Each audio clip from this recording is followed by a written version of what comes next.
Hello, everyone. This is Akata.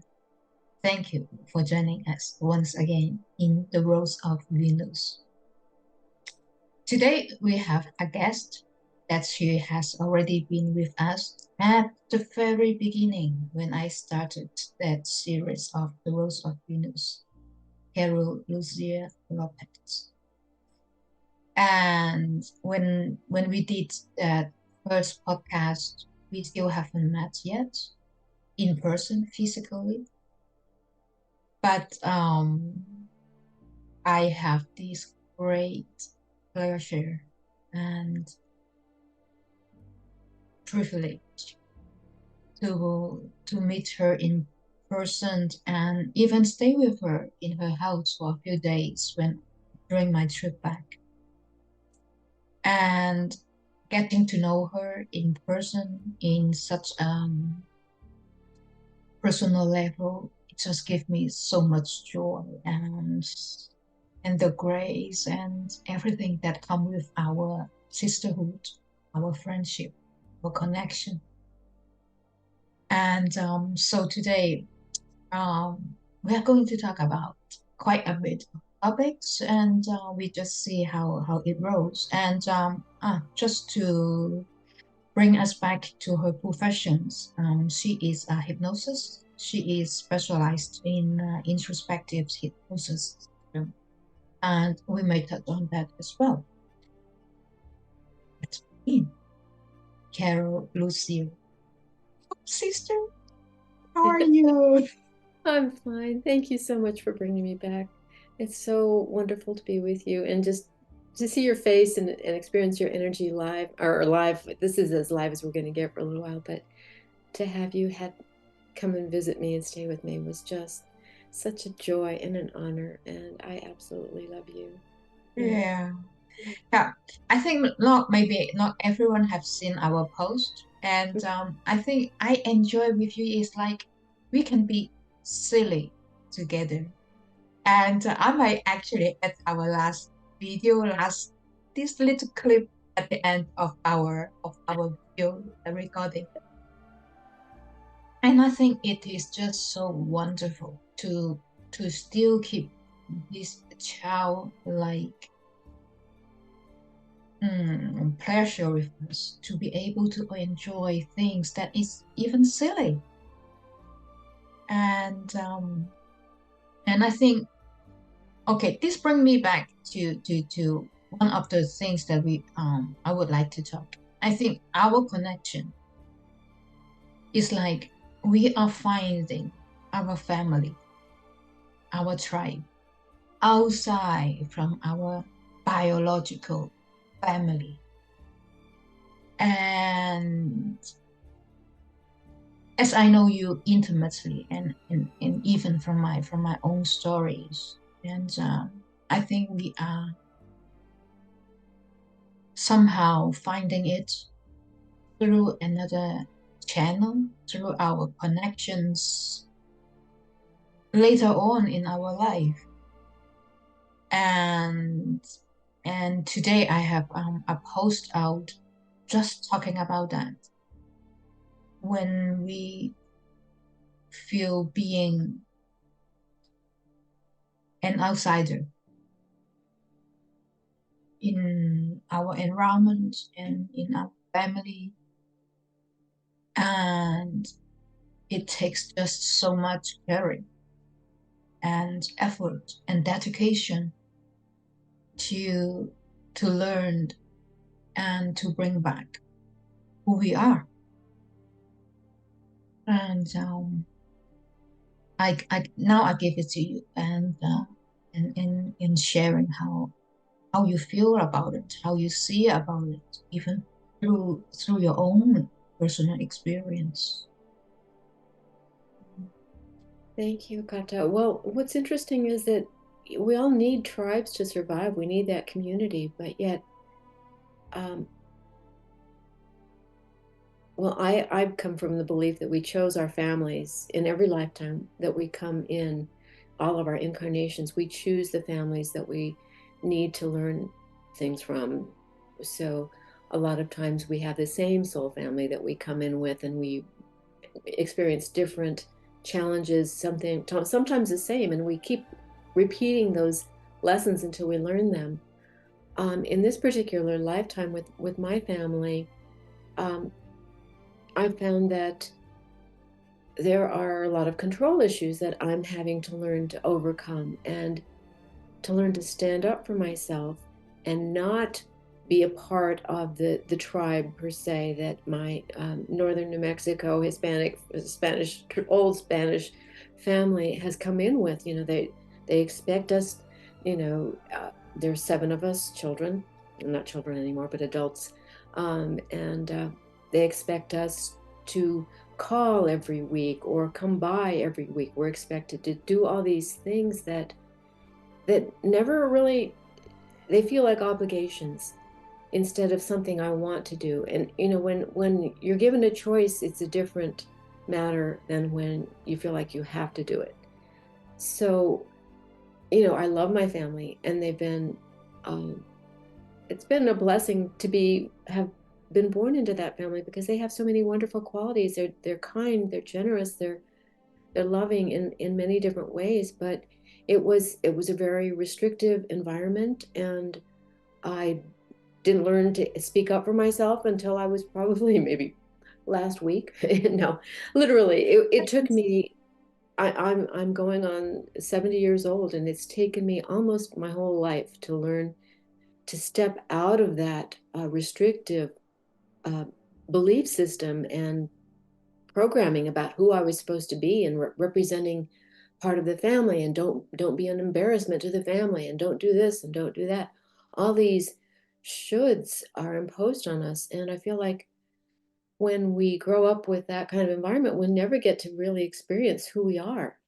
And so my goal has been to overcome that whole, it's a weight that we carry with us all of our lives, and to toss off that weight and the mask of perfection that goes along with being the perfect daughter, being the perfect mother, wife, all those things, that taking that mask off so that we can reveal the divine essence that we are, that we come here to be. And I feel like in doing so, I mean, part of that was in meeting you, and knowing how we have had past lives together, and what our relationships were. And I think that the first part is the lessons. The second part is the really rebuilding that community of the people with whom you're meant to move forward with, and the ones that really resonate with you, the ones that see you. Like, my family doesn't see me. They don't recognize any of my qualities. They still see me as I think probably their 4-year-old daughter. But I'm not that person anymore, and I don't know that they will ever see that. And I'm kind of sad. Well, I am sad. I'm sad for me, but I'm sad for them that they haven't been able to grow beyond that. But that's not who they are or where they are, and that's their life. Their life that they've chosen for themselves is to be on their own path. And I have learned to accept that and love them no matter what. I mean, I do. I just can't be with them, but it's all okay. I've had to forgive myself for not wanting to be with them. It's like, oh, shame on you. There's a lot of shame that we grow up with, and in especially as I grew up in Catholicism, and everything was a sin or shameful, and guilt, guilt here, guilt there, guilt everywhere. Shame on you for thinking that. Shame on you for saying that. So much shame, and shame is so toxic and so low vibration. And yeah, having to overcome all of that has been a huge journey for me, and I feel like I'm closer to the other side than I've ever been in my life, and I'm so happy about that. It is so true, though. Like, yeah, I think part of our life experience, and that without it, we won't be here today. We won't understand what we understood today. And regardless of whatever happened in the past, and it is so up to us to take it as as an opportunity, as lesson learned. And I remember when my father died last year, and I have always seen him through a different lens, right? From being a daughter, but I left when I was 18, so I never went back to Hong Kong. So most of my life, I actually live by myself. And I have this perception of him and this image of him. And when he died, I was in this meditation and meeting him on the other side of the well. I think that was the only moment that I really see him as who he was and his soul is.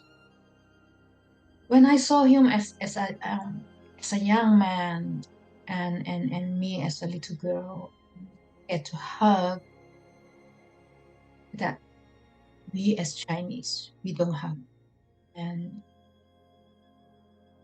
And what struck me was when he was hugging me and I saw this light came out between me and him, between our forehead.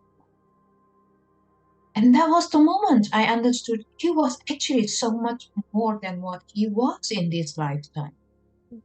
And he was telling me forgive him and to forgive my mother.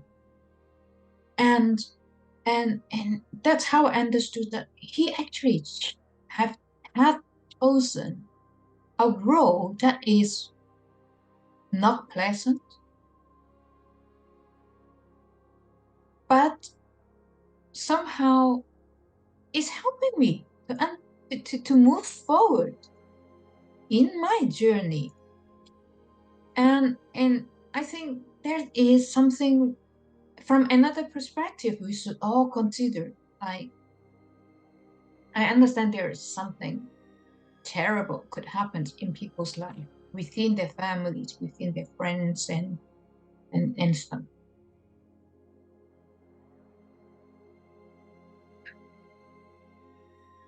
But we still somehow, when we can arrive to this stage of forgiveness, forgive them and forgive ourselves for going through certain experience, emotions, feelings, and we don't know how each person choose their role.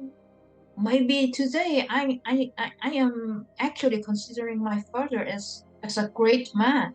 Well, he was a great man nonetheless, but much greater in his soul journey, that he played as such I don't know, like insignificant Mm. or little statues in his life, so that I can move forward with mine. It's so complicated. I think our soul journey is so complicated. But anyway, like, and I think like when we get to meet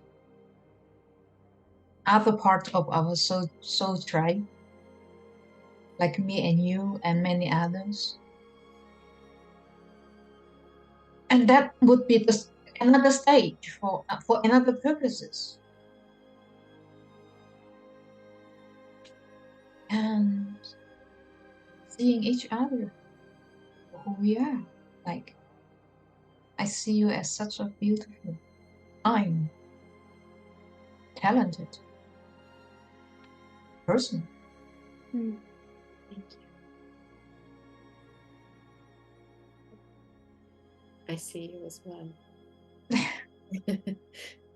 That's the beauty of these kinds of relationships and friendships. It's like we recognize each other at such a deeper level that there's so many layers of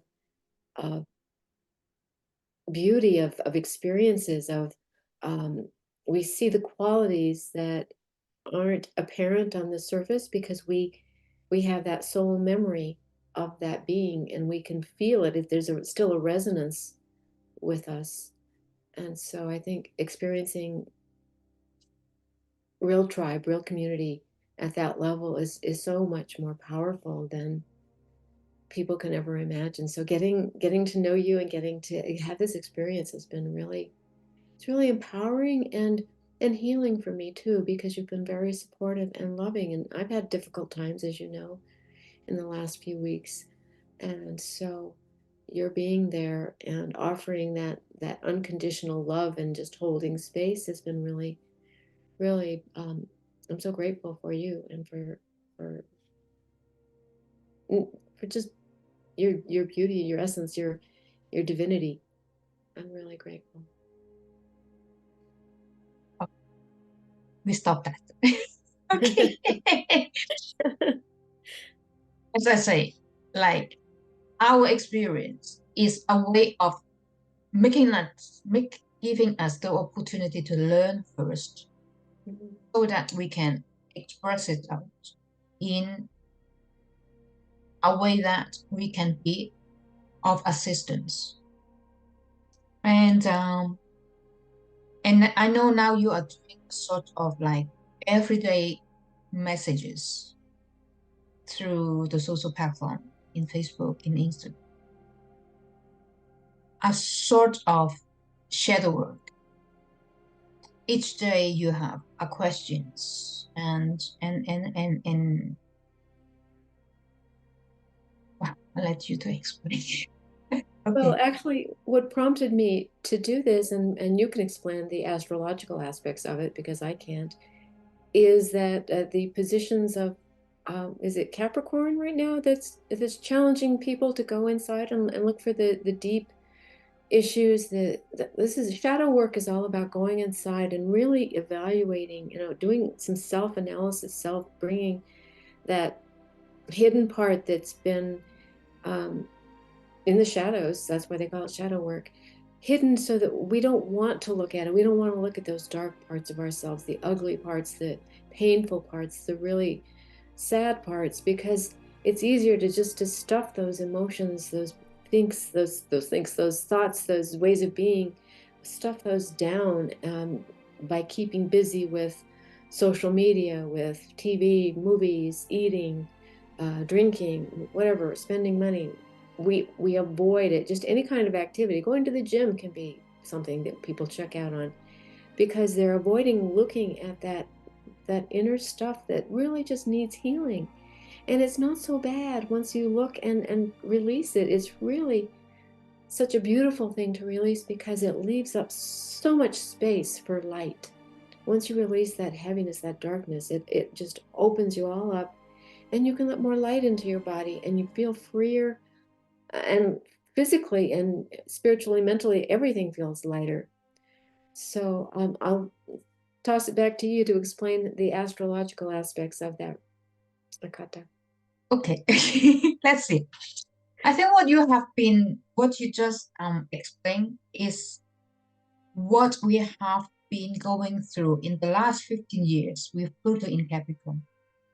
With Capricorn representing organizations of power, of systems that we just let ourselves being sort of brainwashed, manipulated into thinking that we are inside a system and we just throw through without much power to us as an individual. And in the last 4 years, 5 years, we have felt in the last degree of Pluto in Capricorn, we were actually feeling that when we are in the last degree of the first degrees of the ingress of certain planets, in this case with Pluto, that we were feelings. In 2008, when Pluto when ingressed into Capricorn, we have the collapse of the system of the banking system in 2008.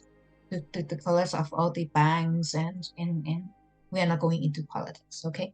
But that was when it first came in, and it just hit so hard. And in the last 4 years, and then we have all these COVID and things, and we were experiencing the upper hand of them trying to control or keep the control, the narratives. And today, when we are in I think that was 14th of January, when Pluto finally, after this moving backwards, forward between Capricorn and Aquarius, now is finally in Aquarius. As Aquarius is asking us to be more self-empowered, more power to the people, that we as a normal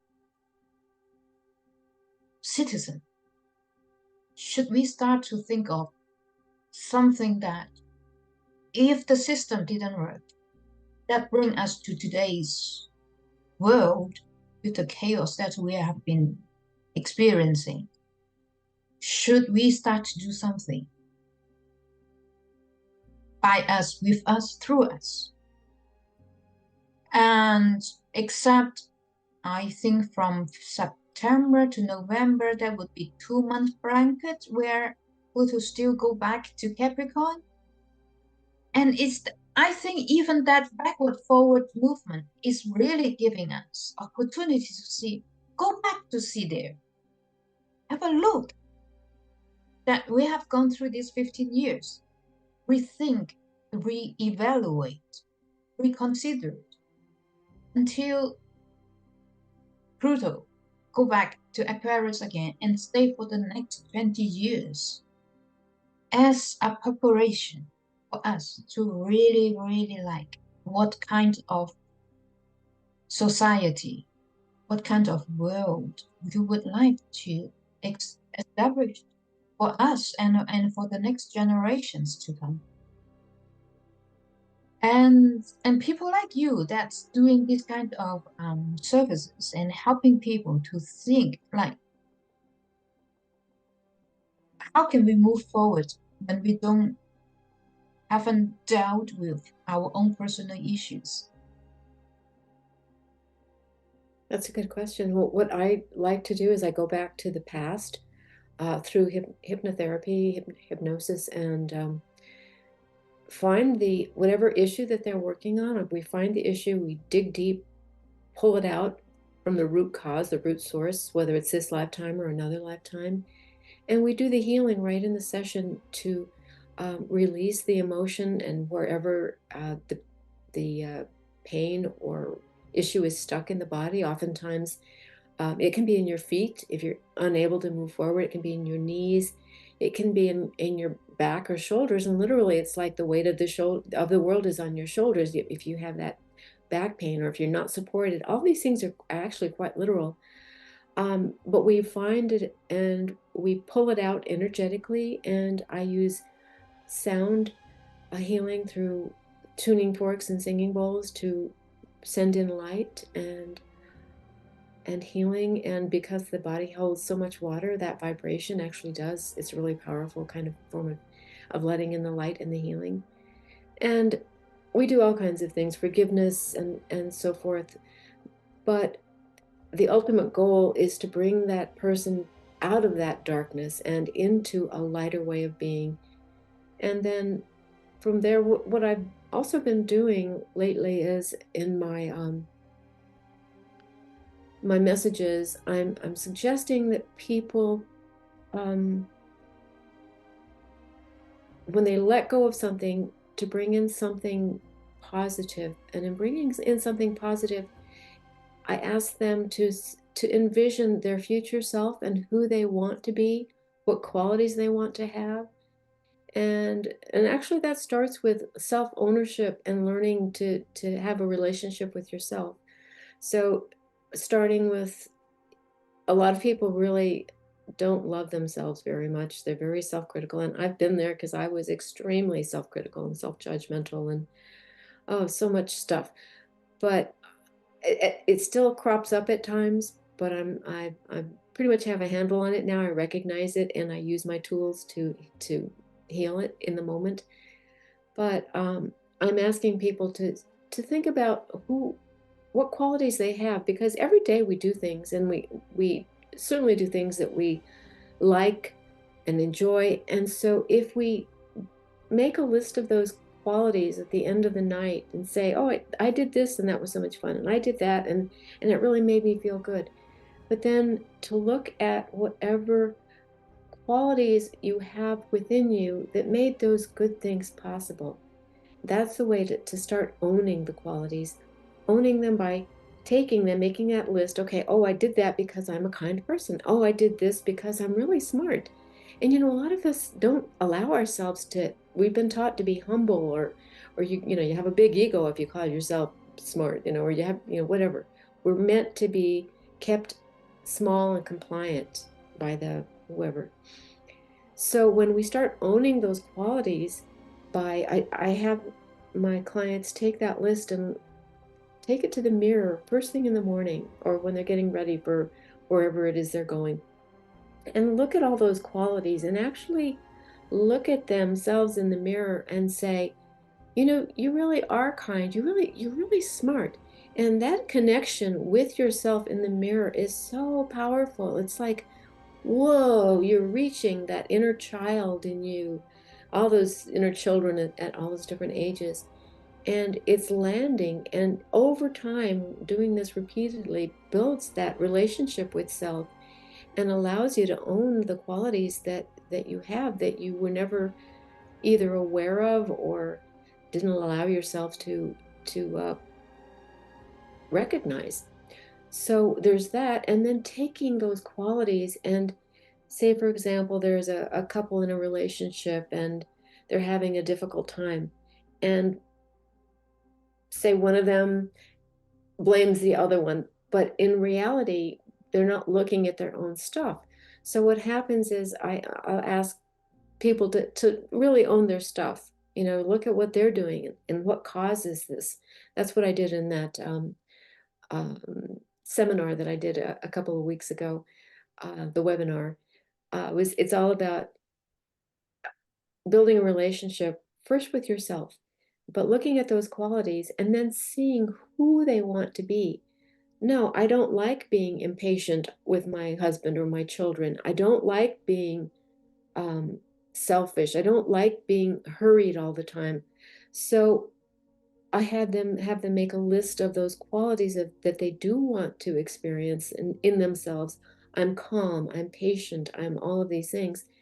And then start seeing themselves as that in their future. And then, because there is no past, present, and future in reality, because everything's happening all at once, it's so much easier for us to now incorporate those new ways of being.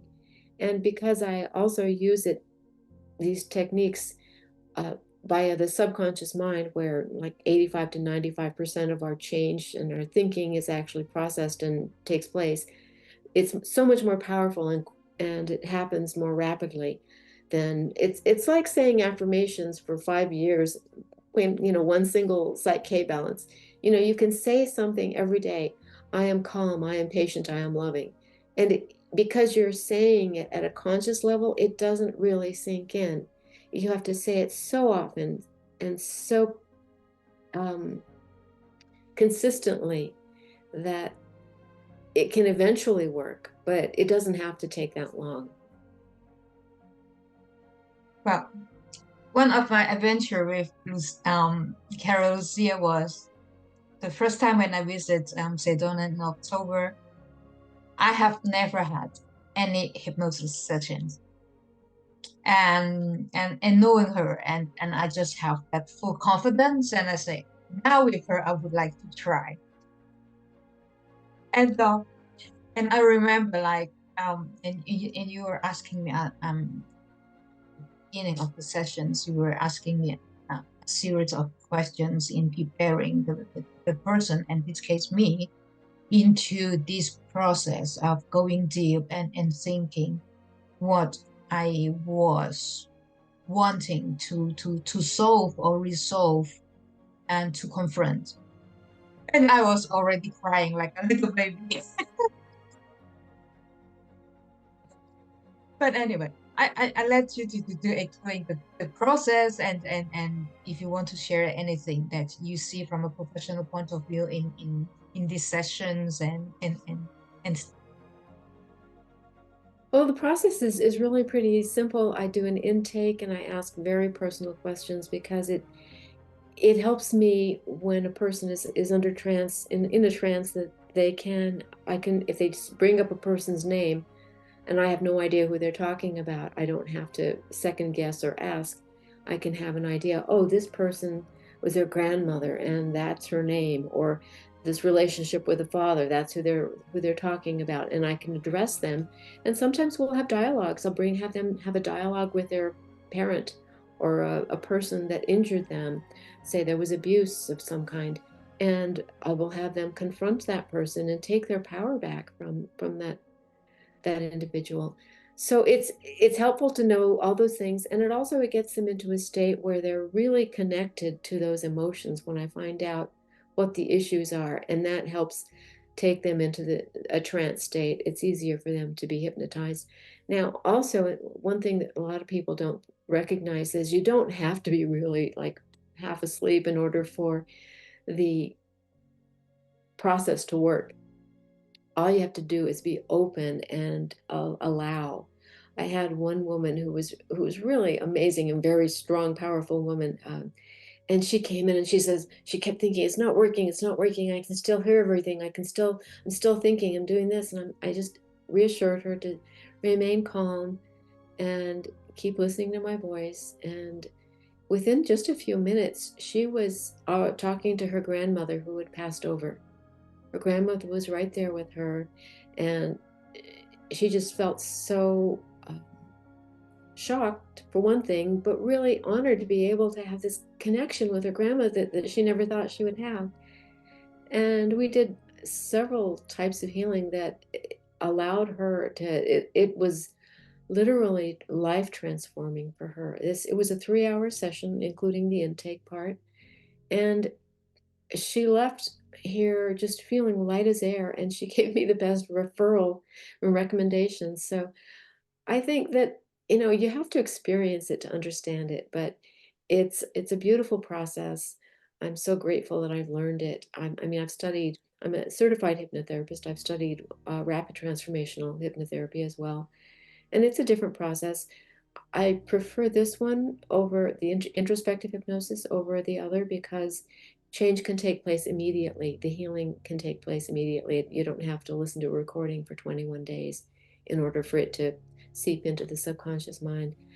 But yeah, I I love that I get to watch people and help them. I'm a facilitator. I don't have all the answers. I guide them and we navigate through past lives, or sometimes it's several issues in this lifetime that they have to get through to uncover that takes them back to another lifetime.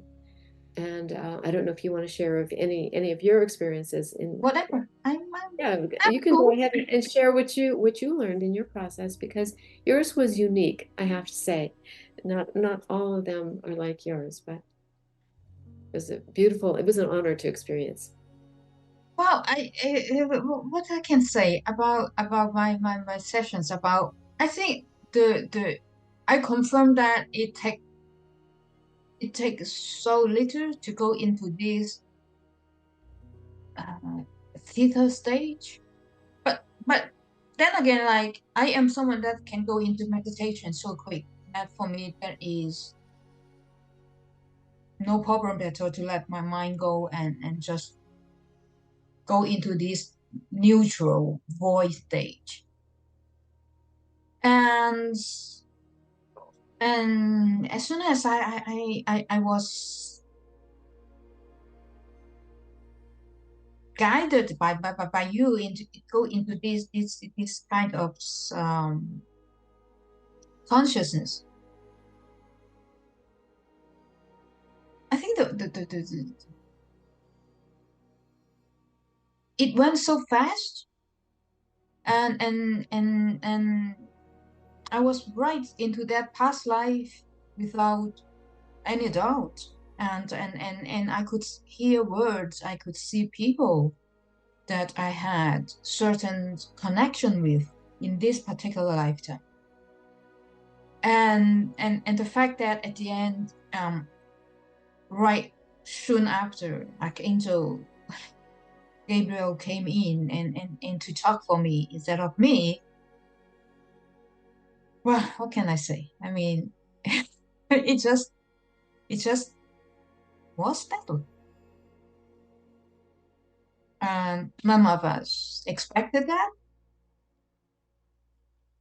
And and the the healings, the answers that I got from there, I am still integrating it after 2 months, right? It was in October, now we are already in February, 4 months.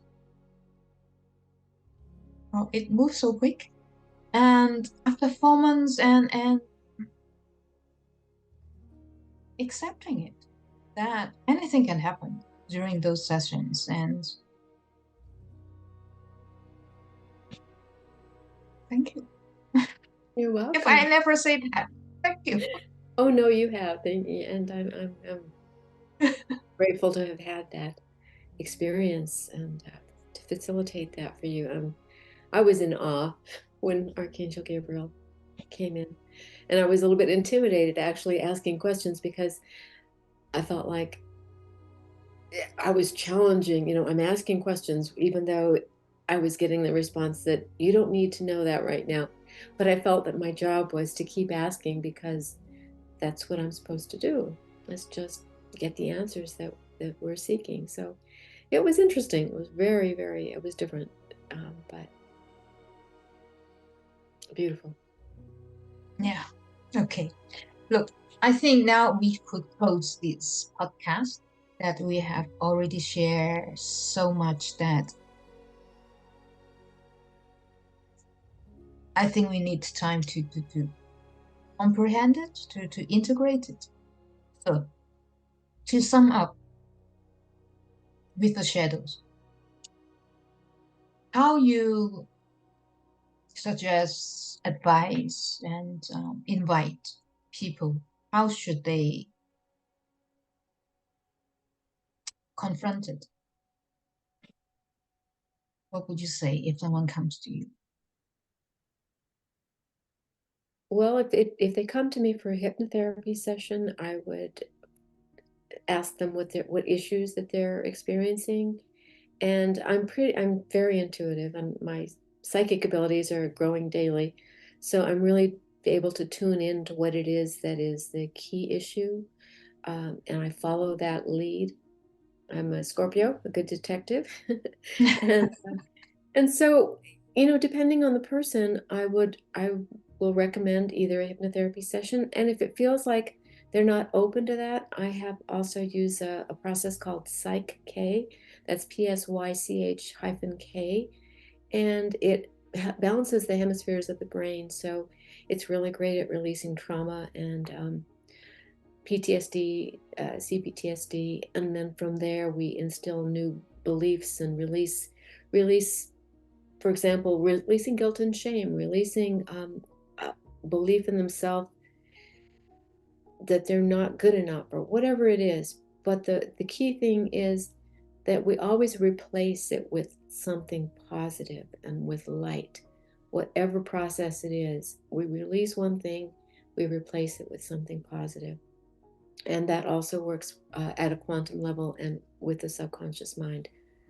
So I would just recommend that people make a list of the experiences that they're having, the difficulties they're having with people. Start with that self-analysis and journaling. Nobody has to see it. They can do it privately. Keep that journal.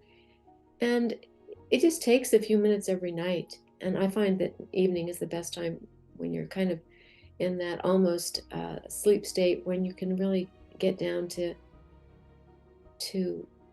your pain and feel the sadness of whatever it is that didn't work for you during the day, and say, okay, well, what is this? And then ask your higher self, or your guides, your soul, whoever it is that you communicate with at a higher level, to give you some insight and willingness to address it further. But it's that insight that you have that just comes, like it might come while you're washing dishes or in the shower. Lots of good insight comes in the shower, for me anyway. And once I have that little thread, I follow it and say, okay, what does that mean? And just make a list of those things, and then see if they can't resolve it in themselves, I can help them, get them further to that place where perhaps they have a buried memory, or if it wasn't a past life, they wouldn't remember it at all. But discovering what it is that happened that is causing that issue today. We find it, we heal it, and they move on.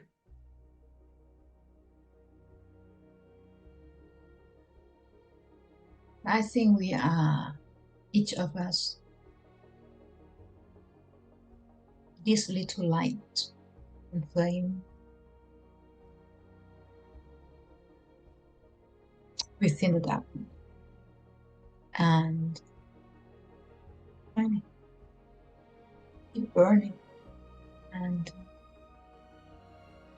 thank you everyone for joining us, and see you next time. Thank you. Thank you. Where we have been to? We have been to Sedona Self-Love Retreats.